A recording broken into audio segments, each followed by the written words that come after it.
What's up, guys? So here I am changing T-top weather stripping on my car. I got you on the front facing camera, so it's kind of crappy right now. But anyhow, so this all got sparked because I was wanting to do the headliner in the car.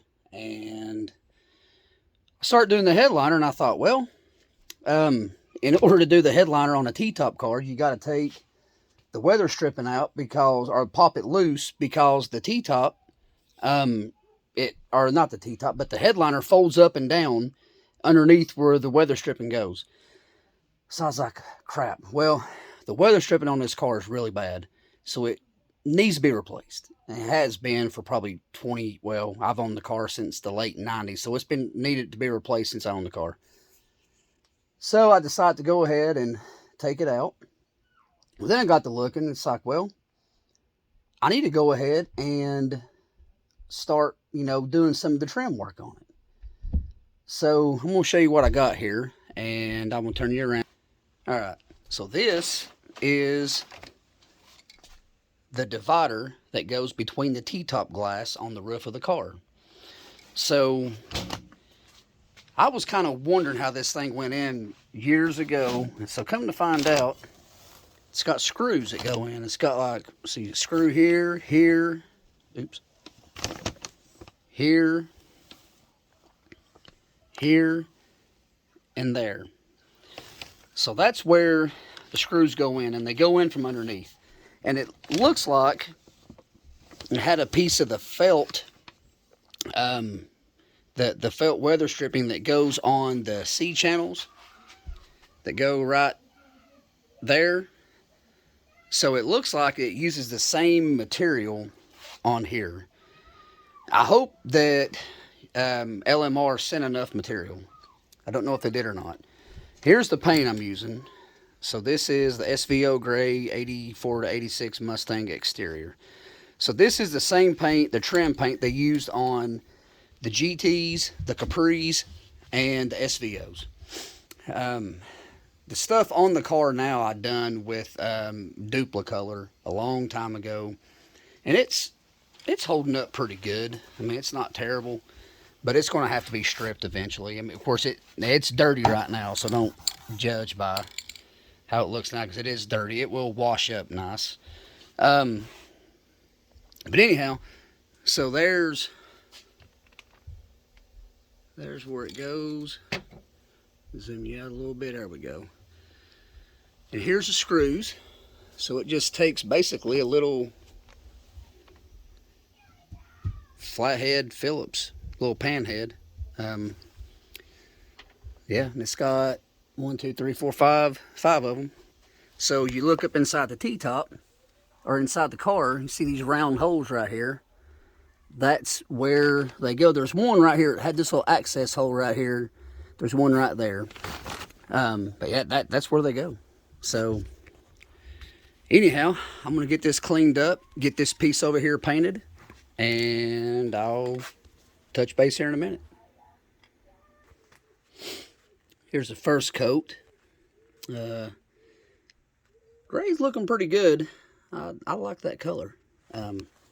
That's probably the closest match that I have found to this, and my goal is to not do a full-blown restoration on the car, even though with this model year, this is an actual 86 model, T-top, Oxford white, Canyon red, 5-speed, with gray trim, and it's got the air dam nose on it.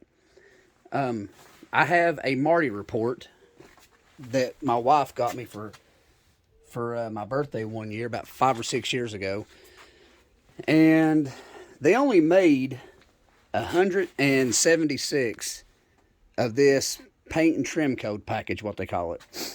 So my goal is to eventually do a full-blown restoration on the car. Right now, I just want to get it to be a nice driver. It's going to need a lot of paint and body work on it. The body, the quarter panels, this car was wrecked pretty bad back in probably the early 90s. And they done a lot, like both quarter panels. Basically, they was coming through this underpass, and it was wet, and they had probably just put a 373 gear in the car, or a 355 gear in the car, and it was, they wasn't really fast, but they was pretty torquey. But it would come around the underpass, it was wet, and they kind of lost control, and it banged one side and come back around and hit the other side. So it wiped out both quarter panels and the hatchback. So this car has an 84 to 85 hatch on it, or an 83, whenever they went to the bubble hatch. So it doesn't have the third brake light in it. And that bugs the crap out of me because I want the third brake light in it. So I've been on the hunt for a 86 hatch. Found a couple of them, but they're typically up in Michigan and New York, and I live in Knoxville, Tennessee, so that's a long drive for me. So anyhow, I'm on the hunt for that. But my plan is I'm going to put a set of stock 10-hole wheels back on it with a set of drag radials on the back, 255/60s.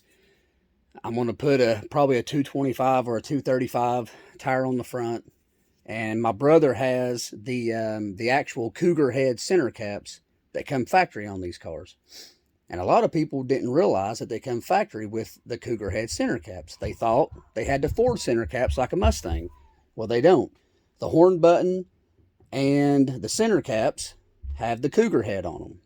Very unique to the Capri. So anyhow, that is, he has a set of center caps, so I'm going to try to find me a nice set of wheels. And if I can find them, if the paint on them maybe, or the clear coat that Ford put on them is not good, maybe I can strip them down and go buy some nice clear and spray on myself. But that's kind of the plan.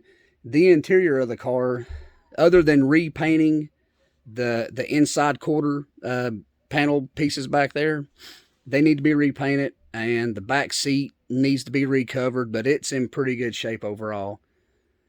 But other than that, the front seats have been recovered. It's got brand new carpet front and back.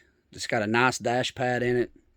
The console is a work in progress. I have the factory console, well, not the factory for this car, but a Canyon Red console. And something else a lot of people don't realize is that the Canyon Red interior from 84 to 86, 85 and 86, it had the gray piping on it. 84, it was just Canyon Red seats. They were still really nice.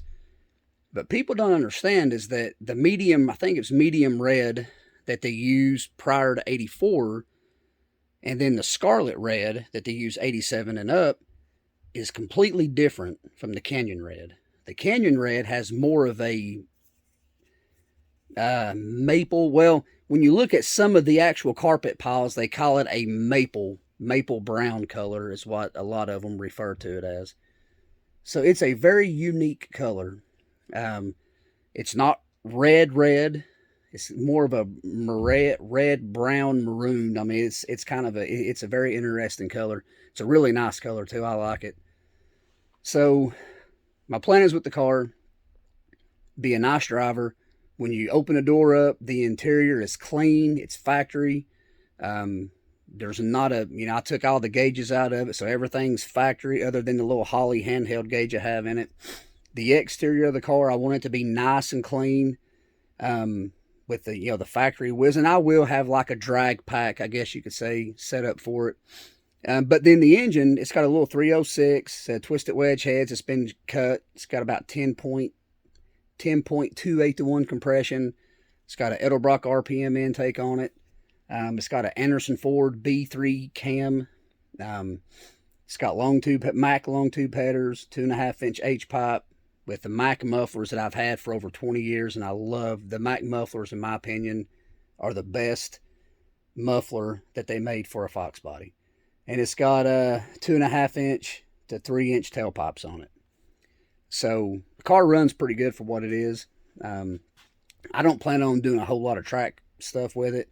I want to be a nice, clean, fun, quick driver. You can take up and down the street, have a little fun with it. But anyhow, I'm going to get back to working here and put another coat on this thing, and I'll touch base here in a little bit. See. All right, just got the final two coats on. You can't really tell, but I paint it down inside the channel too. Just that way, if you got the T-tops pulled out, it looks nice and clean. You know, you don't see bare aluminum down there or faded paint. Yeah, that's that. So now I'm going to move on to taking the felt strips off the front and the rear. They have rivets that hold them in, and they're 1/8 inch rivets. So you can see there's one. There's one down there, right there. I don't know how many there are. Probably, I'm sure there's probably, 6 or 8 rivets per side. I'm going to drill those out. And, I mean, you can see, I used to think a long time ago, I thought this stuff was an orange piece of rubber that went across the car. I never realized that it was a black felt, like a black piece of felt. It just blows my mind, some of the things you learn on these cars just because you don't know. And so yeah, really interesting with that. So anyhow, I'm going to take and pop these things out, and I'm going to paint these. I'm going to paint these, and then when I get these out right here, I'm going to paint these. And I bought brand new screws for them, and it sucks because they're not the factory. Oh yeah, got a little heater over here. Picked up at a pawn shop. It's so far, I mean, I got it set on high, but man, I could probably take my hoodie off in here and be completely fine.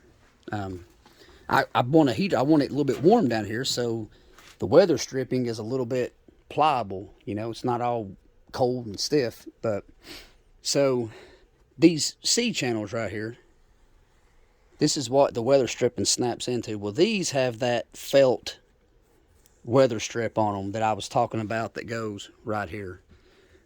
So I bought new screws for these, and these are the factory screws. They're a number 10 self-tapping screws. So I'm thinking whenever they built these cars, somebody just come up here with a screw gun and a box of sheet metal screws and just zipped them in. So anyhow, the screws that I bought are similar. They're not factory correct, I guess you could say.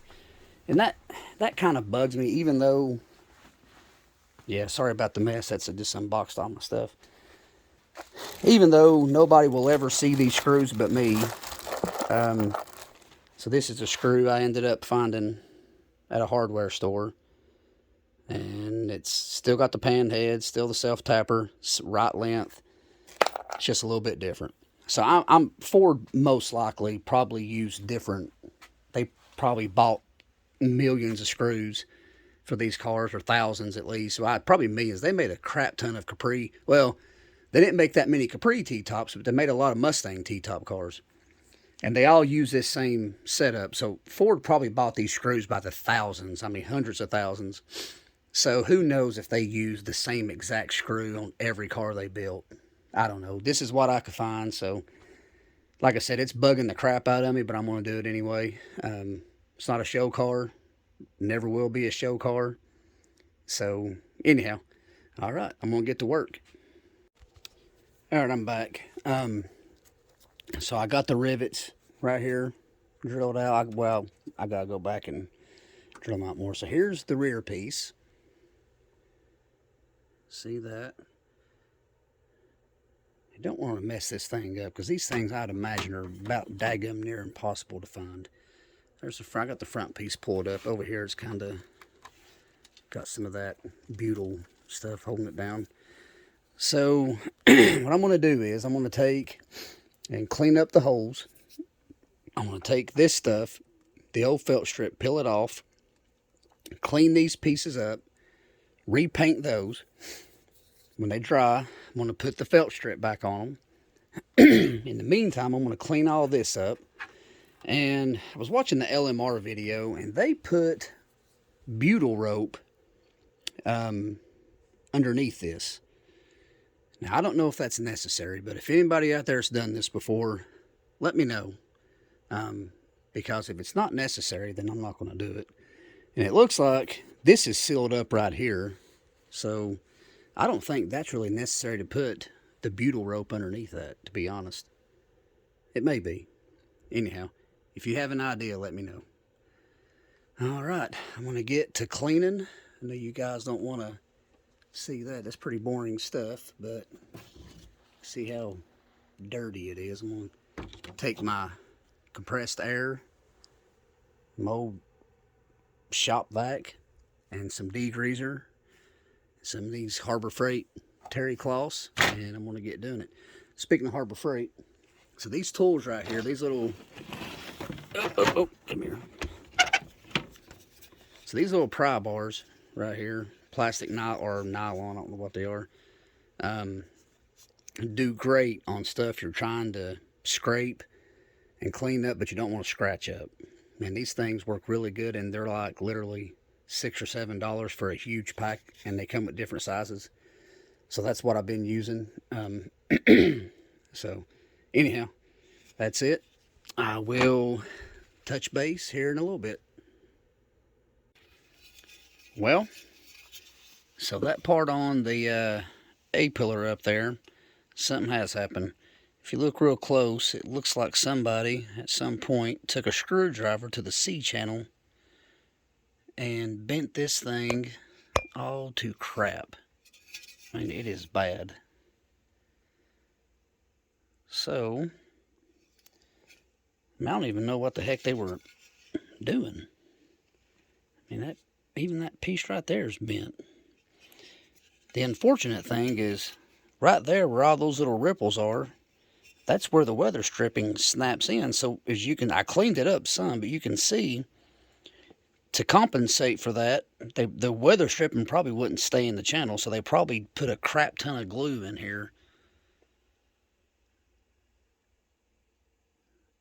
So now I'm going to either have to find another one of these pieces, which would probably be dang near impossible, or see if I can't straighten this one out.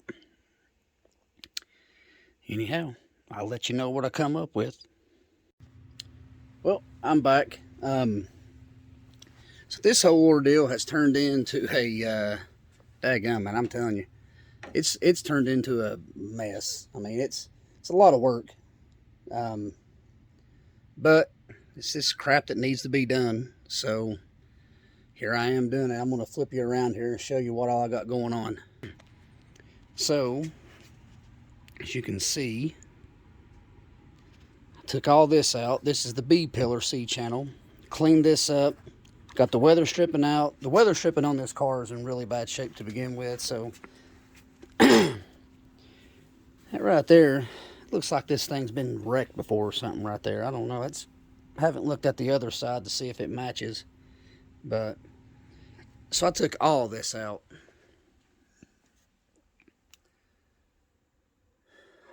So show you my pieces.